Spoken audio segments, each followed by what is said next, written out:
கண்டறியாதன எம்பெருமான் திருநாவுக்கரசர் அருளி செய்த 5ஆம் திருமுறை திருக்குறுந்தொகையிலிருந்து ஒரு பாடல் எல்லாம் வல்ல திருவருளுக்கும் குருவருளுக்கும் விண்ணப்பம் செய்யப்படுகிறது. மாசு மாலை மதியமும் வீசு தென்றாயும் வீக்கிறவே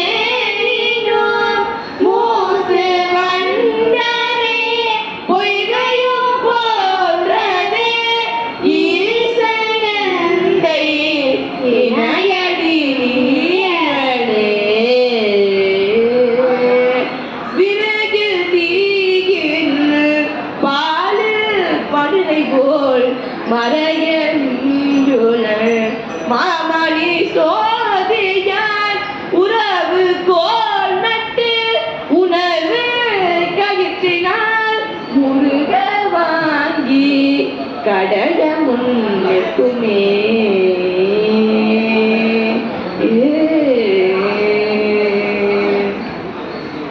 எல்லாம் வல்ல திருநாவுக்கரசர் அருளி செய்த 6ஆம் திருமுறை திருத்தாண்டகத்திலிருந்து ஒரு தாண்டகம் எல்லாம் வல்ல குருவருளுக்கும் திருவருளுக்கும் விண்ணப்பம் செய்யப்படுகிறது.